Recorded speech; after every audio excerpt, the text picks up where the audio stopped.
Shalom bagi kita semuanya. Firman Tuhan untuk kita hari ini dari Yeremia pasal 47. Firman Tuhan yang datang kepada Nabi Yeremia mengenai orang Filistin sebelum Firaun mengalahkan Gaza. Beginilah firman Tuhan. Lihat air yang meluas, mengamuk dari utara, menjadi sungai yang membanjir. Membanjiri negeri serta isinya, kota serta penduduknya. Manusia akan berteriak, dan seluruh penduduk negeri akan meratap. Mendengar bunyi derap kuku kudanya, mendengar derak-derik keretanya, kertak-kertuk rodanya. Para ayah tidak lagi berpaling menoleh kepada anak-anak, sebab tangan mereka sudah lemas. Oleh karena telah tiba harinya untuk membinasakan semua orang Filistin, dan melenyapkan bagi Tirus dan Sidon setiap penolong yang masih tinggal. Sungguh, Tuhan akan membinasakan orang Filistin, yakni sisa orang yang datang dari pulau Kaftor. Gaza telah menjadi gundul, Askelon telah menjadi bungkam. Hai Asdod, sisa orang enak, berapa lama lagi engkau menoreh-noreh diri?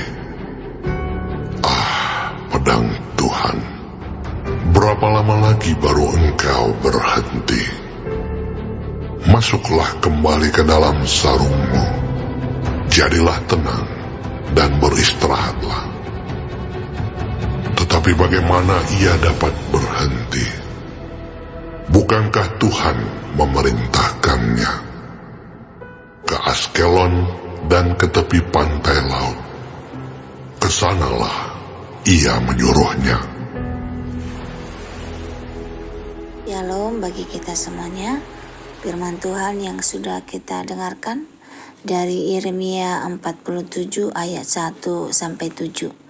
Pasal ini berisi nubatan tentang penghukuman atas bangsa Filistin yang akan datang melalui serangan dari utara, yang kemungkinan besar mengacu pada serangan bangsa Babel di bawah kekuasaan Nebukadnezar. Nubatan ini diberikan sebelum Firaun mengalahkan Gaza, menunjukkan bahwa kehancuran yang lebih besar akan datang setelah itu. Filistin adalah musuh lama Israel, sering berkonflik dengan mereka sejak zaman hakim-hakim dan raja-raja. Gambaran air yang meluas mengamuk dari utara melambangkan pasukan Babel yang datang seperti banjir besar melanda kota-kota Filistin. Kekacauan yang terjadi digambarkan dengan suara derap kuda, kereta perang, dan roda yang berputar. Ketakutan begitu besar sehingga para ayah tidak lagi peduli pada anak-anak mereka, karena tangan mereka sudah lemas, menunjukkan kehancuran total. Tuhan telah menetapkan hari penghukuman bagi orang Filistin. Tirus dan Sidon, dua kota Fenisia, disebut karena memiliki hubungan dengan Filistin, tetapi mereka juga akan kehilangan sekutu mereka. Pulau Kaftor kemungkinan besar Kreta adalah tempat asal orang Filistin, menunjukkan bahwa seluruh keturunan mereka akan dihancurkan. Gaza akan menjadi gundul, melambangkan kesedihan dan kehancuran. Askelon akan menjadi bungkam, tanda kehilangan dan kehancuran total.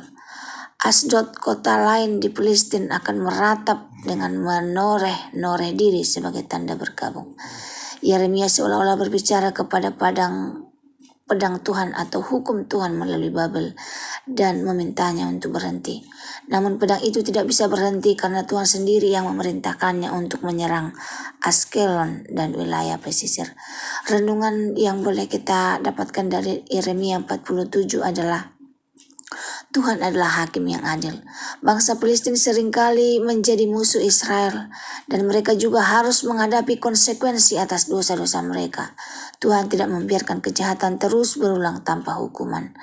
Dan penduduk Filistin ketakutan karena kekuatan militer Babel, tetapi mereka tidak mencari Tuhan. Banyak orang-orang zaman sekarang takut akan masalah duniawi, tetapi tidak takut akan Tuhan yang akan mengadili segalanya. Tuhan yang berdaulat atas segala bangsa-bangsa. Hukuman atas Filistin menunjukkan bahwa Tuhan bukan hanya Tuhan atas Israel, tetapi atas semua bangsa. Tetapi setiap bangsa harus mempertanggungjawabkan perbuatannya kepada Tuhan. Meskipun Tuhan menjatuhkan hukuman, selalu ada kesempatan untuk bertobat sebelum itu terjadi. Inilah peringatan bagi semua orang agar tidak mengeraskan hati terhadap Tuhan. Kesimpulan Yeremia 47 mengingatkan kita bahwa Tuhan memegang kendali atas sejarah dan bahwa setiap bangsa yang menolak Dia akan menghadapi hukuman. Namun bagi mereka yang mencari Dia, ada pengharapan dan keselamatan. Semoga firman Tuhan hari ini menjadi berkat bagi kita. Tuhan Yesus memberkati. Shalom.